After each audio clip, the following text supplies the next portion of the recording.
Hey, what's up everybody? This is Steve from Harbor Marketing Agency, and what I want to do in this video is talk about where I think the subscription box industry is headed given the state of online marketing and the economic landscape. So I'm sure we've all seen the news of a lot of big name subscription box brands that are announcing that they're not doing so well. We've seen AllTrue, formerly known as CauseBox, go out of business last year. Birchbox is struggling, Wink earnings are down, and a lot of these big name brands are just not doing as well as they had hoped. First, why do we think that this is happening? The way I look at it is that there are two types of subscription box brands. There are the subscription box brands that are funded and going for a big IPO and a massive exit. And then there are other subscription box brands where the founder just really wants to not grow too aggressively and build a nice lifestyle business for themselves. And I think what we're starting to see is that a lot of the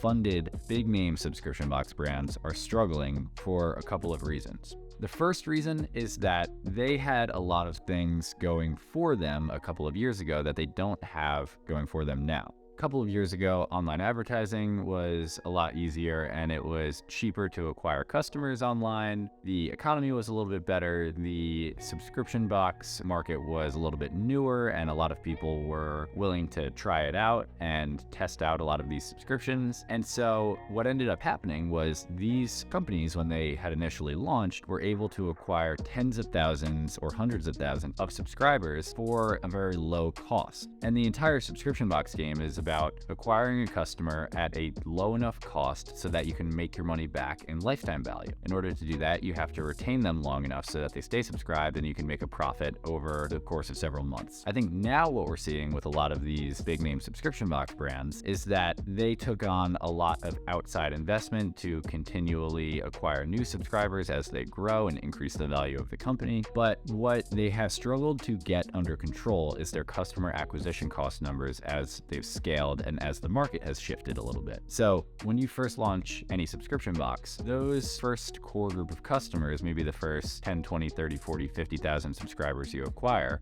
are typically going to be the least costly to acquire. Those are kind of your initial core audience, and those are the people that you can get in front of that kind of just eat anything up involving whatever niche you're in. So let's say that you're a makeup subscription box, you can get in front of those really passionate makeup lovers that, just buy anything involving makeup and they see an ad for a makeup subscription box and they just hop right on it. What a lot of people don't realize is that the more you scale your ad spend, the more you have to tap into outside markets, because eventually you've burned through that core audience and you have to scale outwards of that, and the people outside of that inner core group are going to be more costly to acquire. They're not the ones that are the most passionate about that particular subject, and so they require a little bit more convincing, different hooks, different messaging angles, different creative, etc. So a lot of these companies took on this outside investment and customer acquisition costs started to go up as they scaled their ad spend. Eventually, it got to the point where their customer acquisition cost to lifetime value ratio was not very profitable and it was difficult to run their business. So they continued to take on more outside funding, etc., etc., etc. Suddenly they're operating at a loss, and then that's where they run into struggles. And so I think one thing that we're seeing with these funded subscription boxes is that they're realizing that the subscription box model for a business of that size is really only a revenue model. It's not a business model. And so what we're seeing is a lot of these larger subscription boxes are now trying to diversify into other sales channels like retail. And the problem that they're seeing with that is that if you have a subscription box where the products inside it do not provide inherent value in and of themselves, and they are better than the competitive products on the market when sold as a one-time sale, then it's very difficult to make a sales channel like retail work. So a lot of these subscription box companies are basically shrugging their shoulders and trying to find out what the next move for their company is. For example, Wink.com, they played heavily into the D2C space and customer acquisition costs started to rise, and so they're left trying to figure out what to do because really they're selling wine that you could get at the local liquor store. Birchbox, another example example, they were selling other people's makeup products as samples, and customer acquisition costs got higher as they scaled, and it became more difficult to make that LTV to CAC ratio work. They tried to go into retail, but they didn't really have enough of their own unique products, and so it made retail very, very challenging for them. So I think the subscription boxes that fall under that category of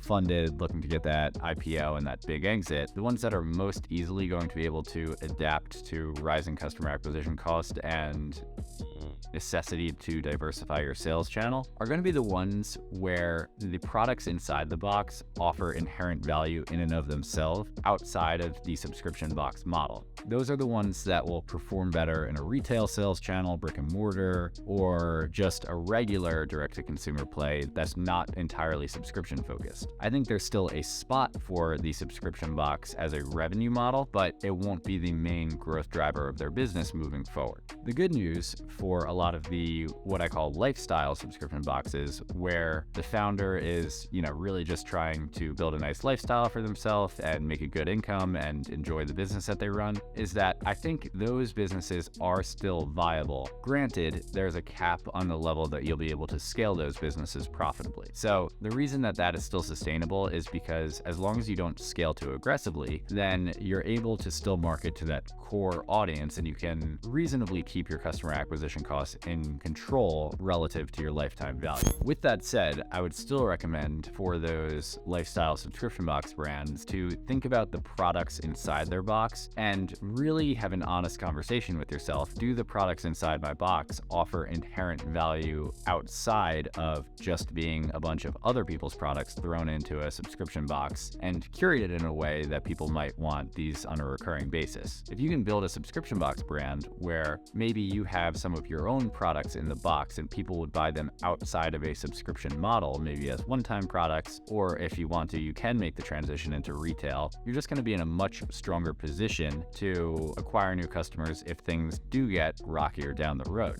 So those are my thoughts on the state of the subscription box market. I think as a founder, you have to decide what type of subscription box brand that you want to operate. If you want to be that massive funded company that gets a big IPO and that big exit, then just understand the challenges that come with a subscription box company at scale and be prepared to have to expand into other sales channels like retail or direct to consumer without the subscription box model. If you just want to have a lifestyle company that produces a nice income for you and it's a business that you enjoy, I do think that the subscription box model is still viable, but like any good business, focus on continually improving the product offering that you're sending to your customers and structure your business in a way so that while the subscription box model is still viable, you're not entirely dependent.